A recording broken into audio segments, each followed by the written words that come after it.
What's up, YouTube? This is my Kettle Entrepreneur coming back with some more entrepreneurial content. If you are looking to start, manage, or grow your side hustle, this is a channel for you. All you need to do is hit that subscribe button. Also, bang on that notification bell and give this video a like so that YouTube is more likely to share my content in these videos with other entrepreneurs that are just like you, trying to find information and resources for their businesses. Today, we are going to be talking about LLC versus sole proprietorship. I do apologize. I am sick. I don't feel all that well, but at the end of the day, I wanted to make sure I continued to give you guys content.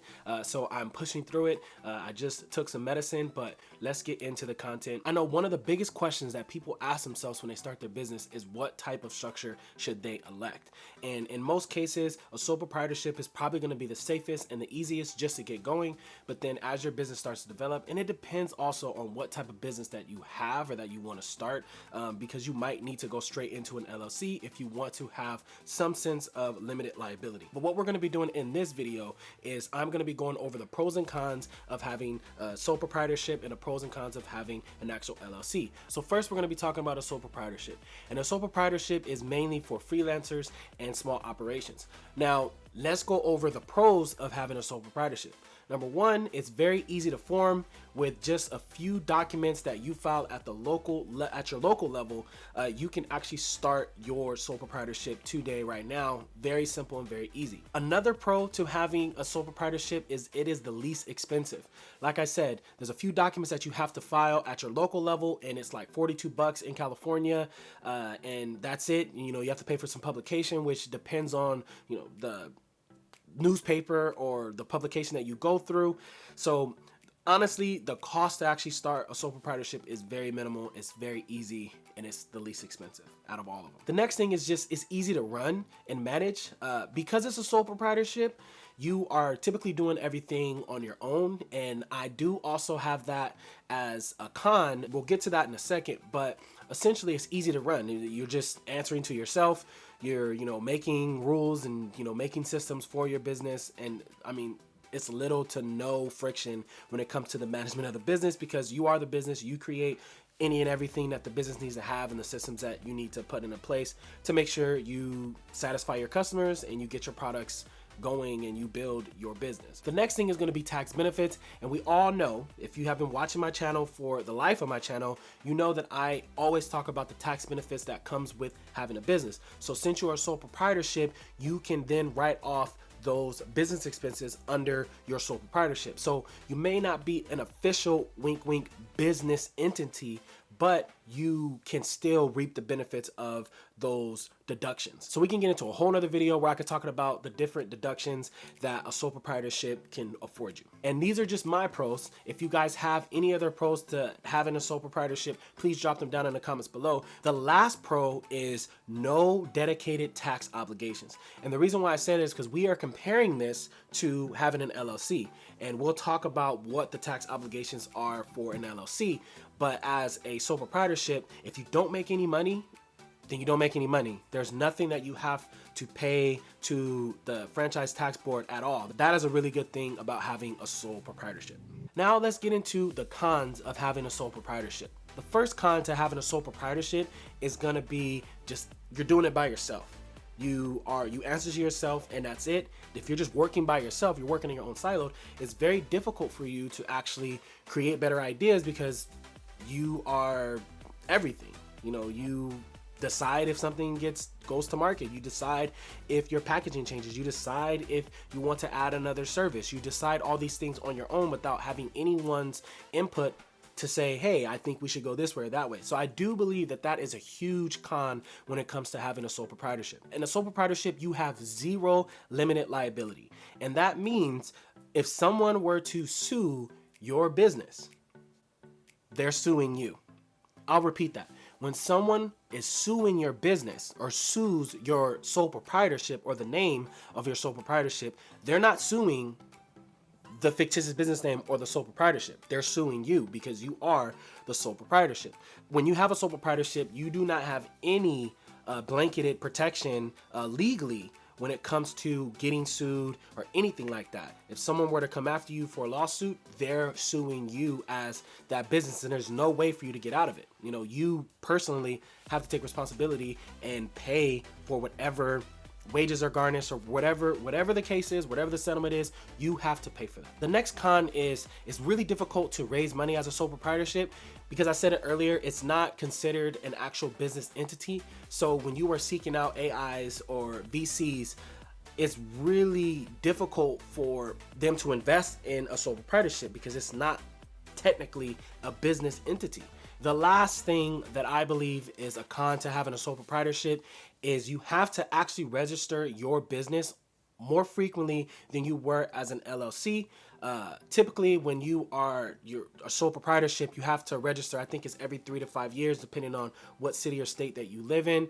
So it's constant. It's a constant thing that you have to do, which in some cases is okay because if you are, a serial entrepreneur where you're always starting new ideas, this might be beneficial for you. If you're a freelancer where 1 year, you are doing video work for people under a DBA as a sole proprietor, and then the next year you're doing something different, that might be perfect for you. But there might be someone out there that has a consistent photography business and to have to go in and register every 5 years, sometimes that can be a little bit difficult. So let's get into LLCs or limited liability companies. So for me, I think the biggest thing when it comes to having or wanting to have an LLC is you want to have some sense of limited liability. So if you are in a business that, let's say you are by yourself, but the business or the industry that you're in has a high risk, right? That means you're either, you have a product that is, you created a product that, goes onto someone's body and they consume it. It's a topical product or it's an internal product. So let's say you are a bakery and you start baking at your house and, you want to sell your products to the general public. It will be smart for you to actually have an LLC because if someone were to get sick or something were to happen at a trade fair or a farmer's market or anything like that, and someone wants to come after you, you would have that blanketed protection. The biggest reason to start an LLC is you want to separate yourself from your business, which is extremely important so that if something were to happen, if there were to be a lawsuit, you can separate yourself so any of your personal assets will not get entangled with the business assets. And if wages are garnished or you have to actually, fulfill a lawsuit, you're not going to have to tap into your personal assets and lose personal assets to be able to accommodate that. Remember, I am not your attorney, so if you have any questions or you want to seek more information about if an LLC is correct for you or a right decision for your business right now as it stands or for the future of your business, please check down in the description below. I will have a link to one of my affiliates. So if you do click on that link and you do decide to actually purchase with them, I will be compensated, but at no additional cost to you, which is great for you. The next thing is going to be management flexibility. So when it comes to your LLC, you can kind of manage it however you would like. You can hire someone else to come in and do it. There's so many different things that you can do. There's no structure on, how you need to manage your LLC. There are some things that you want to keep into place. And ideally, it's just as long as you can keep your business and your protocols and your systems and your bylaws separate and you actually have them established. And that's what everyone that's working within your LLC adheres to, then you should be able to have that LLC protection. So I'm gonna bundle the next two things together. The first one is gonna be pass-through income, and the second one is going to be tax options. So the reason why I put them together is because when you have an LLC, you can actually elect how you want your business to be taxed. And then that is going to establish how you are going to be taxed at, the self-employment tax level. So if you want more information about that, please drop a comment down below. I have no problem doing a video on how an LLC is taxed. But the good thing about it is you can choose how you want your business to be taxed. There's S Corps out there, there's C Corps out there, and then there's just regular where you don't elect anything. You just elect to be taxed as, just a basic LLC. So now let's talk about the cons of having an LLC. And the first one is going to be self-employment tax. So a lot of people believe that, all the revenue that comes in through the business, they have no personal obligation to pay taxes on that. Well, that money is going to be flowing through the business to you. So there are going to be a certain level of self-employment tax, which is a lot. I know that it's something that a lot of people are afraid of, and especially if, you're making this money on the side and you're getting 15-20% of that automatically getting docked and you have to pay that to the IRS, it sucks. So that is the first downside or the con to having an LLC. The next thing is going to be very similar to the sole proprietor, but The LLC also has issues with raising money, raising capital. Not saying it's not possible, not saying that people don't actually, they're not successful in raising capital for the business, but it tends to be a little bit more difficult, especially if you have multi-members and things like that. You want to make sure you have all of your financial statements in order. Please check out this video right here where I talk about cash flow. I will also be doing a video on balance sheets and income statements. Anything that you want to do to grow your business, you should know those 3 forms. So I will be dropping videos on that. Don't forget to subscribe to my channel so when I do drop those videos, you are notified promptly. The next thing is, in addition to the taxes that you would have to pay on the revenue of the business, you would also have to pay tax obligations. Now I know it varies state from state. That's why a lot of people are under the impression that you should, I'm in California, so there is an $800 tax board fee that I have to pay each year, regardless if my business makes money or not. I have to pay $800 to the franchise tax board. Now, I was told when I was looking at forming my LLC, I was told, hey, you should, do it outside of the state, and then you don't have to pay that $800, and then you basically have someone that is a representative of your business, and then they send you any legal information or documents. But instead of you having your LLC where you live in California, you can have it in another state. But there's so many different things, because now technically I would have obligations in 2 states. So I wouldn't want that.